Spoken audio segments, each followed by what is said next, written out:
मैं लोकेश कुमार सैनी एक बार फिर से आप सभी का हमारे Deepshikha ITI Bandikui YouTube channel की ओर से स्वागत करता हूं। आज हम पढ़ेंगे परमाणु।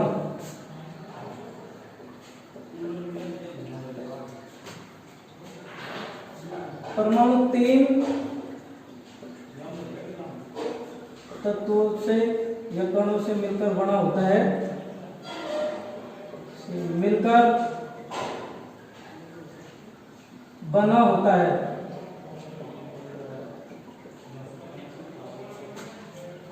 मिलकर बना होता है, जिसमें सबसे पहले हमारे पास में आएगा कि परमाणु की खोज किसने की।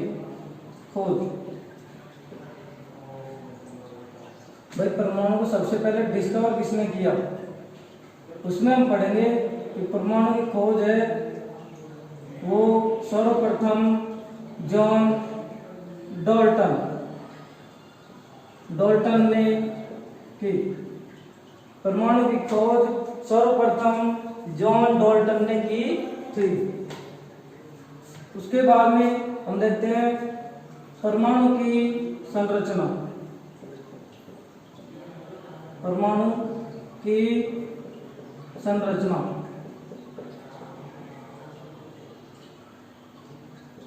परमाणु की संरचना दी थी नील्स बोर ने। परमाणु 3 तत्वों से मिलकर बना होता है, जिसमें पहला है हमारे पास में प्रोटॉन, दूसरा है हमारे पास में इलेक्ट्रॉन और तीसरा है न्यूट्रॉन। तो इलेक्ट्रॉन को हम स्मॉल ई से परिभाषित करते हैं। प्रोटॉन, इलेक्ट्रॉन और न्यूट्रॉन। जिसमें प्रोटॉन की हम बात करें, प्रोटॉन पर हमेशा पॉजिटिव चार्ज, इलेक्ट्रॉन पर नेगेटिव चार्ज और न्यूट्रॉन हमारा आवेश रहित होता है। उसके बाद में हम देखते हैं कि प्रोटॉन की खोज किसने की, इलेक्ट्रॉन की खोज किसने की और न्यूट्रॉन की खोज किसने की। जिसमें हमारे पास में एक ट्रिक आएगी।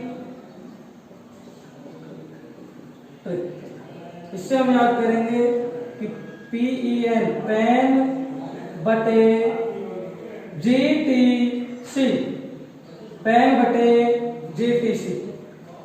जिसमें P का मतलब होता है प्रोटॉन, E का मतलब होता है इलेक्ट्रॉन और N का मतलब होता है न्यूट्रॉन। तो प्रोटॉन की खोज है जो शब्द अपन ने सबसे पहले स्टार्टिंग में दे रखे, तो उसमें हम देखेंगे कि प्रोटॉन की खोज इसके जस्ट नीचे आएंगे हम गोल्डस्टीन ने। इलेक्ट्रॉन की खोज जे थॉमसन ने। न्यूट्रॉन की खोज जेम्स चैडविक ने। परमाणु की प्रोटॉन की खोज की थी गोल्डस्टीन। उसके बाद में इलेक्ट्रॉन, प्रोटॉन की खोज किसने की भाई? गोल्डस्टीन। प्रोटॉन हो गया। इसके बाद में इलेक्ट्रॉन, इसमें जे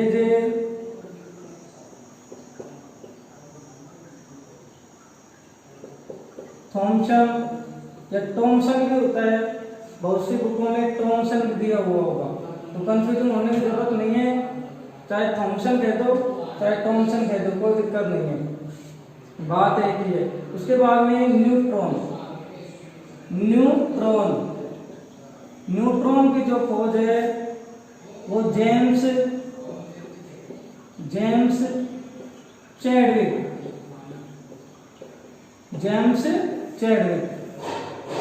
क्वेश्चन हमारे पास में हम साथ में क्वेश्चनों के बारे में बात कर लेंगे। क्वेश्चन किस तरीके से आएगा, हमारे पास में क्वेश्चन आता है कि परमाणु की खोज किसने की, परमाणु कौन कौन से तत्वों से मिलकर बना होता है।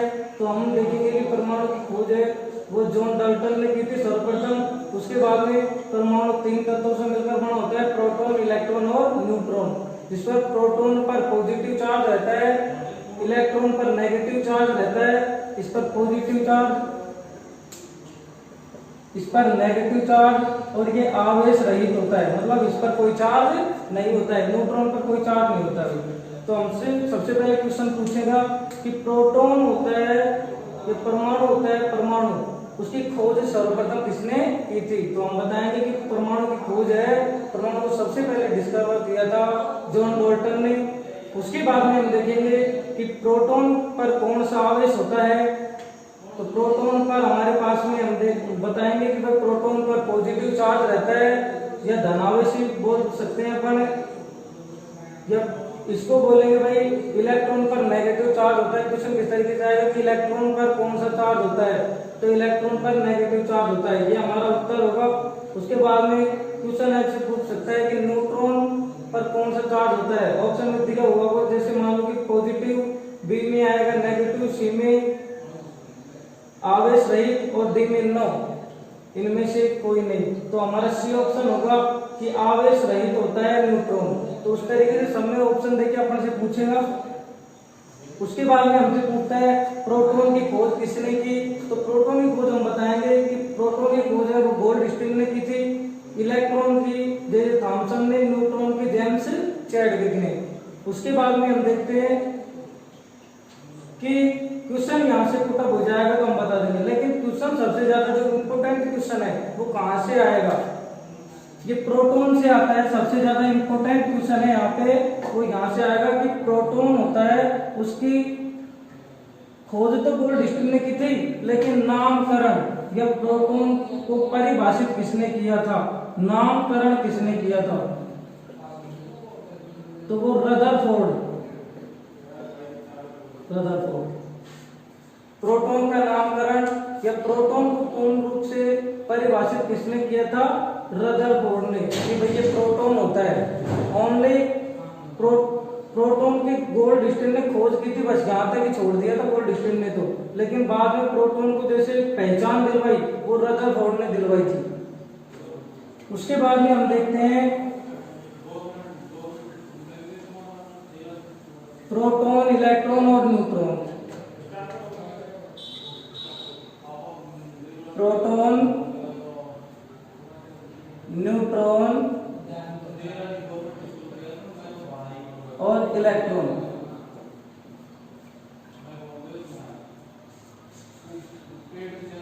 प्रोटॉन पर चार्ज, ये तो हुए कण, प्रोटॉन, इलेक्ट्रॉन, प्रोटॉन, न्यूट्रॉन और इलेक्ट्रॉन। तो यहाँ पर प्रोटॉन पर चार्ज पॉजिटिव चार्ज, न्यूट्रॉन पर आवेश रहित और इलेक्ट्रॉन पर नेगेटिव चार्ज होता है, नेगेटिव चार्ज मतलब माइनस।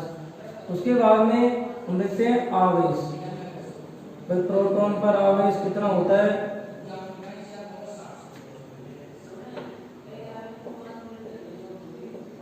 -19 कूलम। प्रोटॉन पर होगा तो ये प्लस 1.6 इंटू 10⁻⁻19 कूलम, या प्लस 1.6 गुणा 10⁻⁻19 कूलम, ये प्रोटॉन पर आवेश होता है। उसके बाद में न्यूट्रॉन जो होता है वो आवेश रहित होता है, इस पर कोई चार्ज नहीं होता है। इलेक्ट्रॉन होगा उस पर -1.6 इंटू 10⁻⁻19 कूलम। क्वेश्चन हमारा आएगा सबसे पहले कि प्रोटॉन पर कौन सा चार्ज होता है, प्रोटॉन पर कौन सा आवेश होता है। तो हमारे पास में एक ऑप्शन में आएगा कि ये प्लस वाली चीज, जैसे प्लस 1.6 इंटू 10⁻⁻19 कूलम दे रखे हैं, यहाँ पर प्लस लगाने की कोई जरूरत नहीं है, लेकिन इलेक्ट्रॉन पर माइनस लगाने की जरूरत है। जिसके जैसे यहाँ कोई सिंबल नहीं है तो हम प्लस मान लेंगे, लेकिन यहाँ पर जो इलेक्ट्रॉन है यहाँ पर माइनस लगाना बहुत जरूरी है। दोनों का मान सेम होता है, लेकिन बस ये माइनस और प्लस की चीजें कंफ्यूजिंग करती हैं। इलेक्ट्रॉन पर नेगेटिव चार्ज होता है तो यहाँ माइनस का चिन्ह लगाना नहीं भूलेंगे हम। तो अगर मान लो माइनस का चिन्ह नहीं लगाया तो ये हमारा जो क्वेश्चन है वो गलत हो जाएगा। जैसे क्वेश्चन पूछेगा हमसे कि इलेक्ट्रॉन पर आवेश का मान कितना होता है, जैसे हमने बोल दिया कि -1.6 इंटू 10⁻⁻19 कूलम।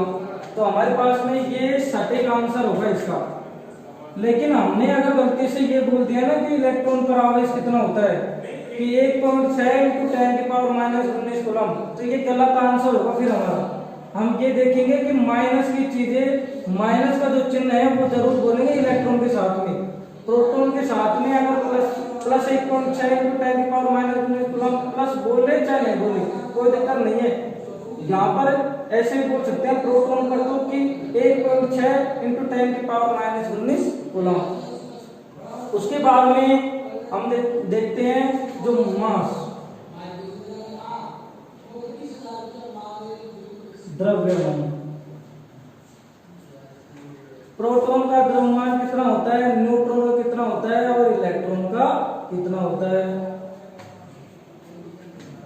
1.67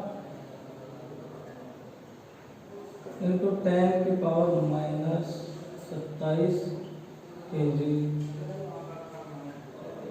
प्रोटॉन का द्रव्यमान होगा 1.67 × 10⁻⁻27 kg। न्यूट्रॉन का 1.67 × 10⁻⁻27 kg और इलेक्ट्रॉन का होता है 9.11 × 10⁻⁻31 किलोग्राम।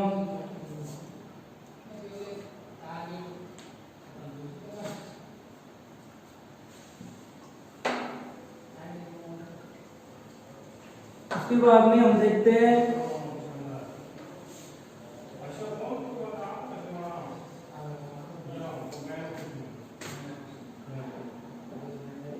परमाणु की त्रिज्या। ये होती है 10 की पावर बराबर 10⁻⁻10 मीटर। और यहाँ पर न्यूक्लियस या नाभिक की त्रिज्या, नाभिक की त्रिज्या, केंद्रक की त्रिज्या ये होती है हमारे पास में, चाहे नाभिक कह दो चाहे न्यूक्लियस कह दो, बात एक ही है। तो इसकी त्रिज्या होती है -15 मीटर। उसके बाद में हम देखते हैं कि परमाणु की त्रिज्या कितनी होती है। क्वेश्चन आएगा परमाणु की त्रिज्या होती है 10⁻⁻10 मीटर। न्यूक्लियस या नाभिक की त्रिज्या कितनी होती है 10⁻⁻15 मीटर। ये हमारा आंसर हो जाएगा पूछे क्वेश्चन की परमाणु की त्रिज्या कितनी होती है तो 10⁻⁻10 मीटर, या नाभिक की त्रिज्या कितनी होती है तो 10⁻⁻15 मीटर। उसके बाद में हम देखते हैं कि परमाणु, किसी भी परमाणु के अंदर, नाभिक के अंदर, नाभिक क्या होता है, केंद्रक। इसके अंदर परमाणु के नाभिक के अंदर प्रोटॉन और न्यूट्रॉन ये अंतर आणविक बल के कारण बंधे होते हैं।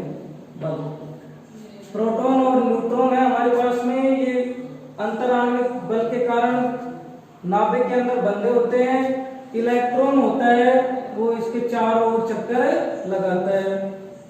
उसके बाद में हम देखते हैं कि परमाणु में, किसी परमाणु जैसे मान लो कि इलेक्ट्रॉन की संख्या हमको याद करनी हो, क्वेश्चन आता है यहाँ से इलेक्ट्रॉन की संख्या से, तो प्रोटॉन और न्यूट्रॉन तो अंदर रहेंगे, इलेक्ट्रॉन चारों ओर चक्कर लगाएगा, तो इलेक्ट्रॉन की संख्या याद करने का हमारे पास में जो सूत्र होता है वो 2n² होता है भाई, 2n²। n का मतलब होता है कक्षा, दो सूत्र में है तो कक्षा का स्क्वायर, मतलब एक तरीके से ये हो गया। n का मतलब होता है कि भाई कौन सी कक्षा है, पहली कक्षा है, दूसरी कक्षा है। तो जैसे मान लो कि हमारे पास में सोडियम है और सोडियम में हम देखेंगे कि भाई कितने इलेक्ट्रॉन चक्कर लगाएंगे। परमाणु संख्या से सोडियम का परमाणु क्रमांक होता है 11। प्रोटॉन और न्यूट्रॉन इलेक्ट्रॉन चक्कर लगाते ही हैं।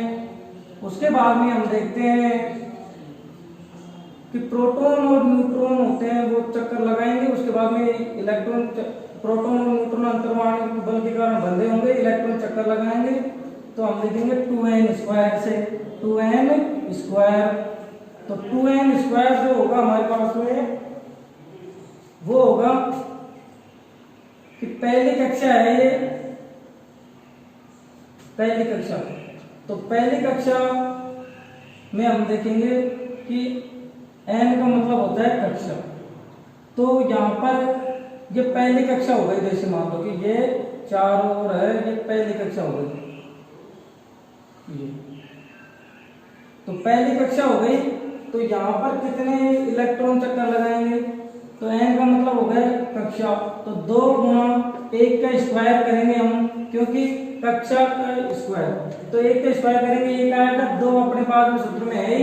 तो पहले कक्षा में अधिकतम कितने इलेक्ट्रॉन आएंगे? 2। पहली कक्षा में अधिकतम कितने इलेक्ट्रॉन आएंगे भाई? 2।